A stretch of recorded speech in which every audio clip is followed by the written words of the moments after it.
Hello, I'm the Nostalgia Critic. I remember it so you don't have to. Hey everybody, it's January. You know what that means? Probably not, because I just made it up. It's Nickelodeon month!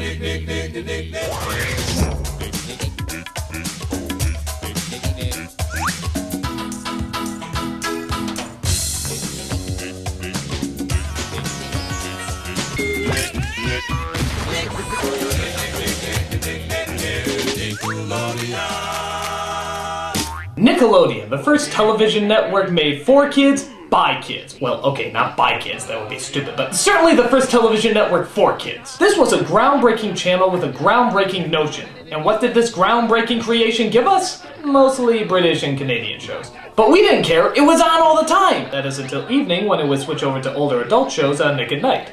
But even those were so implausible and ridiculous that we enjoyed them too. But let's be honest, after a while there's only so many reruns and syndicated shows that they could run. So Nickelodeon finally made the logical choice to produce their own material. And what was the result? Nicktoons, a series of cartoons made specifically for the Nickelodeon channel. There were many of these cartoons, and they even continued the trademark name of Nicktoons even to this day. But we were there when they first popped up, and don't you forget it. So, let's take a look at one of their finest and certainly strangest of shows, Ren and Stimpy. A lot of people have mixed feelings towards this cartoon, and there's a good reason. It's friggin' insane! Little made sense, and half the time the humor came from just how totally out of control and psychotic it was. And it kicked ass! Sure, it was gross and vulgar, but on the other hand, it was gross and vulgar! Kids love that kind of stuff, and this was one of the first cartoon shows to totally engross us in it. I mean, no other cartoon looked or acted like this. It was something completely different. So, how do I really describe what this show is like? Well, it stars a big dumb cat named Stimpy and an angry Mexican chihuahua named Ren. You sick little monkey! And the rest, in all honesty, is pretty much like talking to a kid on the ultimate of sugar highs. Hey kid, what do you want to see on TV? I don't know. Have some candy. I want to see a dog and cat dancing around like Jello. Then I want to see them hit their butts together, because butts are funny. Then I want them to tell my grandmother to suck eggs. I'll teach your grandmother to suck eggs. And then I want them to take a hammer and smash themselves on the head with it.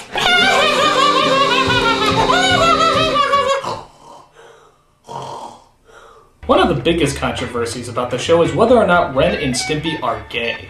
To which the creator of the show, John Kay, answered, I don't know, that's none of my business. To be honest, I already talked about this show before in one of my countdowns, so I'm not going to go into too much detail. But let's just say the show definitely knew how to capture the craziest side of our silliness. So, let's move on to Nickelodeon's other biggest hit, Rugrats. This was made at a more innocent time, where crawling babies were funny, men with purple hair was acceptable, and keyboard synthesizers seemed to rule the earth. The show was pretty much about babies. And that's it. It was pretty much just about babies. Adventure Home! So they dealt with tough, nail-biting dilemmas like, can't the dog come with us? Or, do we need to take a nap? Or, you want me to do what on there? They call it getting potty trained. Actually, this episode is probably one of the most famous, as it talks about what all little kids love to talk about, shitting. They're trying to make me use that instead of my diaper. Aw, that can't happen. Yeah, how's it gonna fit in your pants? Aw, this is just too precious. Maybe you could just stop pooping altogether. And that's just gross. Maybe you could put a lot of napkins in your pants and use them like a diaper. That's even grosser. Maybe you could poop in your room and hide it in your toy box. Okay, stop! Stop! Look, whether you call it poopy or poo-poo or whatever, it's still shit! You're talking about shit! Knock it off! You're grossing me out! Uh-oh. Oh, that's charming. They can't make me. I'm gonna wear my diapers forever, and nobody is gonna stop me. Don't worry, kid. When you get to be 80, you have to wear them again anyway. Speaking of growing up, I always imagined what these kids would look like when they eventually got older. I think everybody imagined that. Like, Chucky would grow up to be Garth, Tommy would grow up to be Paul Giamatti, twins would grow up to be John and Joan Cusack because they already look alike, and the always power-hungry Angelica? Well, for some reason I always saw her as Hillary Clinton. I can't help it, it's just the first thing that popped in my head. Actually, something I always noticed about these cartoons is that they always open in a strange way. That is, they usually do an extreme close-up of something and then eventually back off to show us what it is. That sounds fine and good, but what happens when the image almost looks perverted like this one?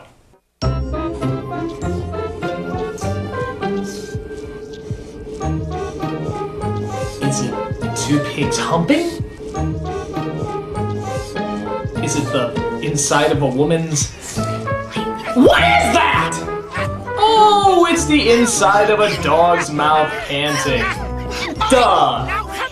Though the other kids are cute, I guess, the one kid that everyone seems to remember is Angelica for being such a bratty little bitch. You little babies really make me laugh. Can I dial the phone? Ha ha ha ha ha. Don't you dummies know anything? Yeah, everyone remembers how harsh she was, but here's the thing.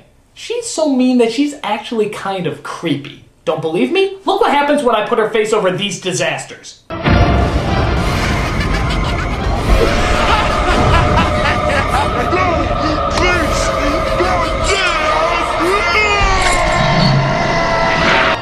But not even Angela and all her negativity can prepare you for the scariest, ugliest, most horrifying creation that Nickelodeon Studios has ever produced. Doug. Now perhaps some of you are wondering why I think so harshly of what appears to be a relatively harmless cartoon. Well, let's just say you knew someone with a very similar name, someone who grew up with that name all his life, and happened to be raised at the exact same time this show came out. Do you think any jokes or funny remarks in connection with this show could possibly affect his life in any negative way? Do you? Do you?! Look, it's Doug Funny! Hey, Doug Funny, where's Patty Mandy? Hey, Doug Funny, on the way to school? You're Doug Funny! You're Doug Funny! You're Doug Funny! You're Doug... Whoa! Excuse me, just having another one of my random psychotic episodes brought on by this very show. Luckily, I didn't take anyone's life this time. But with that said, this was a pretty lame show. I mean, the show was pretty much just about a kid who went to high school, and that's it. It was pretty much just about a kid who went to high school. Adventure Home? Doug, or Doug Funny if you want to know his full name, has some very odd friends like Mosquito Valentine, Bud Dink, his dog Porkchop, and Patty Mayonnaise. What is up with these names? What, you didn't have room for Johnny Picture Frame? Larry Toilet Paper? Or Susie Contraceptive? He spends most of his time going after Patty Mayonnaise because, well, she looks pretty. And apparently that's all he needs. Patty Mayonnaise. She's just as bland as I am. Also, what is up with everybody's skin color in this show? Did the town get infected by radioactive poisoning? Yo, man, let me take care of this. I never liked them blue people. On top of that, the music always sounds like it's literally farting out its soundtrack. Just listen.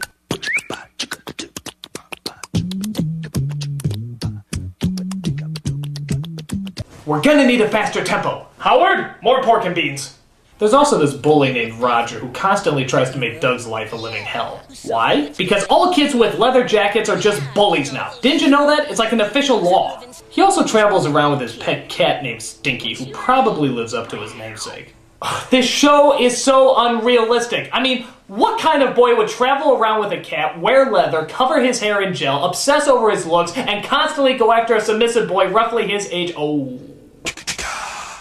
I think the best way to describe this show is that it's kind of like the early episode of The Simpsons. They're not funny, not well animated, and surround you in a world of awkward uncomfortableness. But whereas The Simpsons got funny, Doug just psychologically tortured me for life. I mean, psychologically tortured anyone named Doug for life. Nacho! Ah, Rocco's Modern Life. This show was kind of like Ren and Stimpy, except maybe a little bit more reserved and not quite as controversial. But it did capture a lot of the zaniness, as the show's main character was a tiny kangaroo with an Australian accent, who, for some reason, has a gigantic hole in his face. Must have been the battle of the boomerangs, koala bears, and wallabies. You know, the Great War of the Australian stereotypes. Where the dingoes flew high into the night, attacking the armies of shrimp on the Barbie, but the ancient League of Fosters bombed all the alligator hunters, leaving nothing but the kangaroos and eucalyptus leaves to brave the darkness. Or so I've heard. Rocco also has a cast of interesting characters, most notably a cow named Heifer, who's kind of like an inbred version of the starfish from SpongeBob, Filbert Turtle, who looks like Woody Allen and is just as slimy, and of course, the Big Heads, who I swear are just the Grinch's testicles if they sprouted legs and started complaining about everything. Oh, Ed, this mountain cabin sounds so romantic. You know, I used to be a man, but I thought my voice was too feminine, so I changed. Rocco himself is a pretty normal and innocent character, but the adventures he embarks on certainly are not.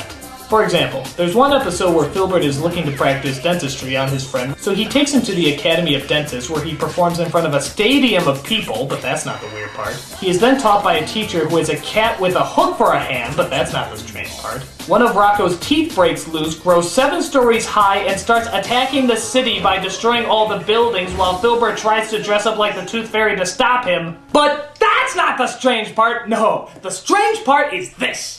Hey kids, my name is Gordon. Let's talk about good oral hygiene. Rocco went to see a professional dentist, and now his teeth are in perfect condition. You bet they are. So for as fucking weird as many of these jokes get, sometimes they hit a little too close in familiarity. Like, tell me if this bit sounds familiar at all. I never really wanted to be a dentist anyway. I always wanted to be a chimney sweep. I didn't want to be a barber anyway. I wanted to be a lumberjack. Leaping from roof to roof of the O-Town high-rises. Leaping from tree to tree as they float down the mighty rivers of British Columbia. And I'd sing. We'd sing. I mean, there's paying homage, and then there's just plain ripping off. And I mean it. These rip-offs of great comedians have to stop. Alright, enough is enough. This is the final. This is the very, very last straw. Well, at least we get some originality from the next show that popped up, Our Real Monsters. Now, I have to admit, I was just starting to get out of the Nickelodeon phase when this show came out, so I didn't watch much of it. But when I did, it was a pretty cool show. All the monsters look creative and have really funny and enjoyable personalities.